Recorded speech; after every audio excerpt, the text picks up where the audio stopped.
Hello student. हम लोग class 10th के मैथमेटिक्स में पहला चैप्टर पढ़ रहे थे, वास्तविक संख्याएं। वास्तविक संख्याओं में हम लोग यूक्लिड विभाजन एल्गोरिथ्म तक पढ़ा। यूक्लिड विभाजन एल्गोरिथ्म की मदद से दो या दो से अधिक संख्याओं का हम लोग मासा ज्ञात कर लेते हैं। आइए आज हम लोग यूक्लिड विभाजन एल्गोरिथ्म की सहायता से मासा ज्ञात करते हैं। कुछ क्वेश्चन है हमारे पास, इनसे इन क्वेश्चन को हम लोग सॉल्व करते हैं। देखते हैं, पहला क्वेश्चन दिया है, यदि 408 और 1032 का महत्तम समापवर्त 1032 गुणे 2 माइनस 408 गुणे y के रूप में व्यक्त किया जा सकता है तो y का मान ज्ञात कीजिए। तो यहाँ हम लोग देखते हैं कि 1032 बड़ा है किससे? 408 से। 1032 इज ग्रेटर देन 408।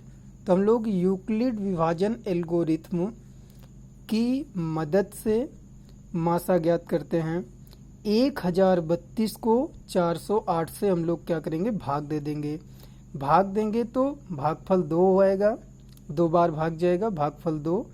और 816 इसको गुणा करेंगे, 816। फिर 1032 में से 816 घटा देंगे। देखते हैं, 1032 में से 816 घटाएंगे तो जो शेष बचेगा वो 216 होगा। अगली बार हम लोग जो शेषफल आया है ये भाजक लेंगे और जो पहला भाजक था उसको हम लोग भाज्य लेंगे। 408 को 216 से भाग करेंगे तो एक बार भाग जाएगा, एक बार भाग जाएगा। तो 216 ही कन्नम 216। अब 408 में से 216 सब्ट्रैक्ट कर देंगे, घटा देंगे तो आएगा 192। शेषफल हमारा कितना बचा? 192। अब 192 से हम लोग 216 को भाग करेंगे तो 192 एक बार भागफल जाएगा तो कितना आएगा? 192। 216 में से 192 घटा देंगे तो बचेगा 24। अब बेटा हम लोग 24 से भाग देंगे किसको? 192 को। 192 को 24 से भाग देंगे तो 8 बार लेकर चलेंगे। 8 चौक 32 के 2, 8 दूना 16, 3 19। अब घटाएंगे 192 में से 192 तो शेषफल कितना आया? 0। अगर शेषफल 0 आ जाता है तब उससे आगे हम भाग दे नहीं सकते। अब इसको जो भाग दिए हैं इसको हम यूक्लिड विभाजन एल्गोरिथ्म से जिस प्रकार से लिखते हैं, भाज्य बराबर भाजक गुणे भागफल धन शेषफल, उस प्रकार से लिख लेंगे। तो 1032 भाजक कौन सा है? 408। 408 भागफल 2, शेषफल 216। भाज्य बराबर भाजक गुणे भागफल धन शेषफल। अब हम लोग 408 को भाग देंगे। 408 को भाग दिए किससे? 216 से। तो एक बार भागफल आया तो 216 गुणे 1, शेषफल कितना है? 192 धन 192। अब इसी प्रकार से 216 को भाग करेंगे किससे? 192 से। तो 216 को लिख सकते हैं 192 गुणे 1 धन 24। भाज्य बराबर भाजक गुणे भागफल धन शेषफल। अगली बार हम लोग 192 को इस प्रकार से लिखेंगे, भाज्य बराबर भाजक गुणे भागफल 24 गुणे 8 धन 0। तो यहाँ पर हम देखते हैं हमारा शेषफल कितना हो गया? 0। अगर शेषफल 0 हो गया, जो हमारा अंतिम भाजक होता है वही क्या होता है? महत्तम समापवर्त। तो महत्तम समापवर्त कितना आया? 408 और 1032 का 24। अब यहाँ देखो क्वेश्चन में कहा है कि इन दोनों संख्याओं के महत्तम समापवर्त को हम लोग 1032 गुणे 2 माइनस 408 गुणे y के रूप में लिख सकते हैं। तो जितना मासा आया है इसको हम इस रूप में लिख सकते हैं। तो इसके बराबर दिखा देंगे। 1032 गुणे 2 माइनस 408 y बराबर 24। इस 408 y को इधर लेकर चलेंगे और 24 को इधर लेकर आएंगे तो 408 y बराबर 2064, इसको गुणा कर लिए, 2 से 1032 को गुणा कर दिए और माइनस 24। अब देखते हैं 408y इज इक्वल टू, इसको घटा दिए तो कितना आया 2040, y इज इक्वल टू 2040 बटे 408। अब हम 5 भाग देंगे तो हमारा भागफल कितना आएगा, 5 आएगा। आइए एक क्वेश्चन और देखते हैं। अगला क्वेश्चन है हमारे पास बेटा, 18 और 24 का मासा 18x प्लस 24y के रूप में व्यक्त कीजिए। 18 और 24 का मासा 18x प्लस 24y के रूप में व्यक्त कीजिए। तो यहाँ हम लोग देख रहे हैं 24 बड़ा है 18 से, तो इसलिए 24 को हम 18 से भाग देंगे, 18 एकन्नम 18, शेषफल कितना आया 6।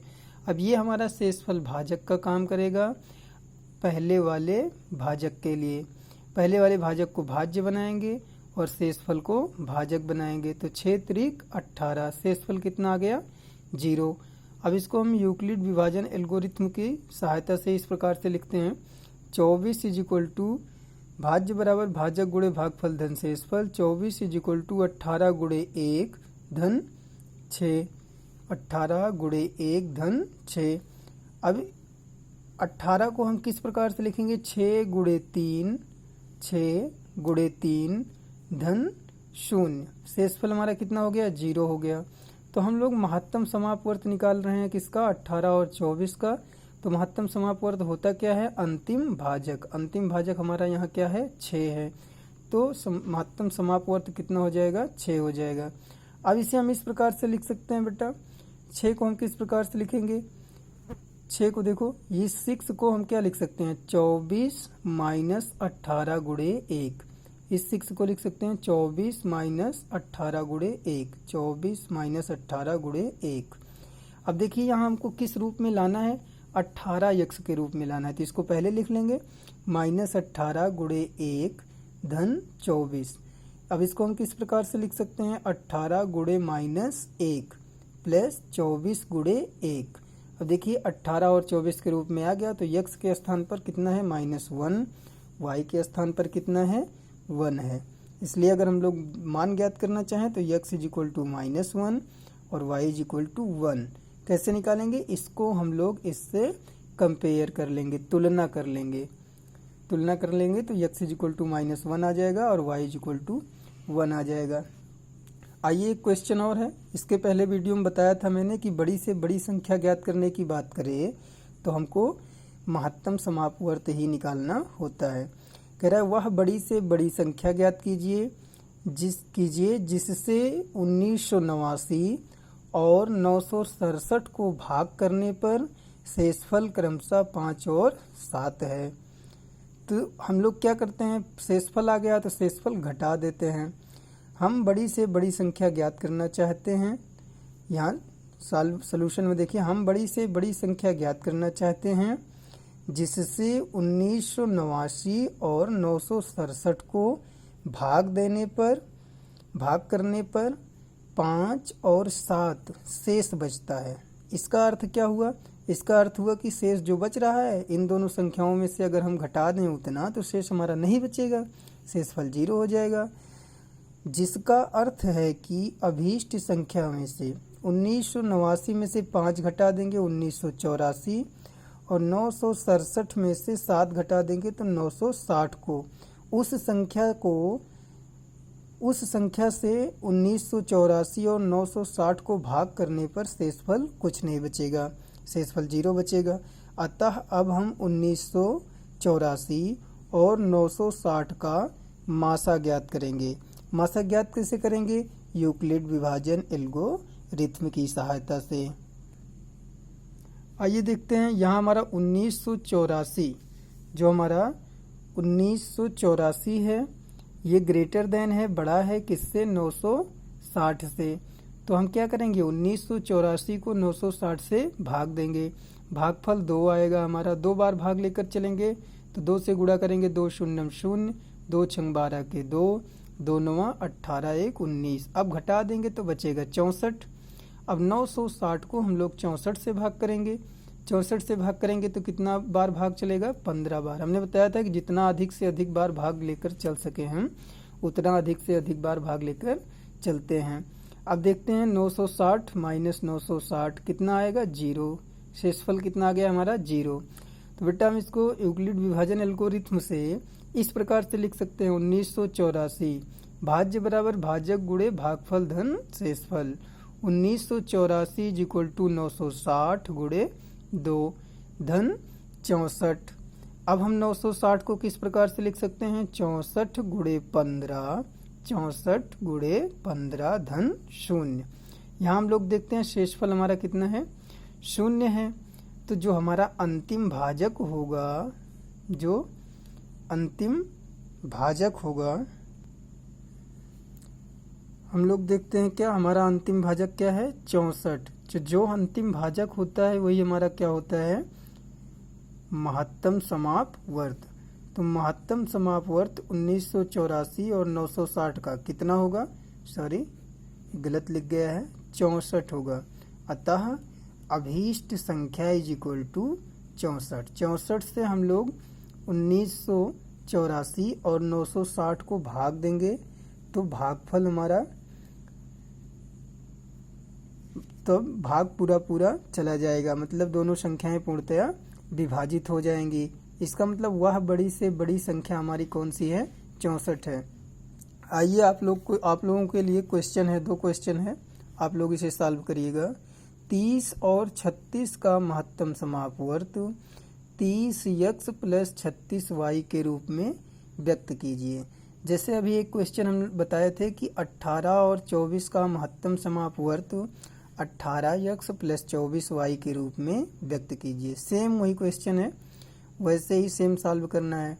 और जो अभी क्वेश्चन बताए उस पर बेस्ड एक क्वेश्चन है, वह बड़ी से बड़ी संख्या ज्ञात कीजिए जिससे 189 और 249 को भाग करने पर शेषफल प्रत्येक दशा में 9 है। शेषफल प्रत्येक दशा में 9 है। आप लोग देखिए, पढ़िए, समझिए इसको। जहाँ कोई भी समस्या हो आप लोगों को, आप लोग कमेंट करके पूछ सकते हैं। धन्यवाद बच्चों।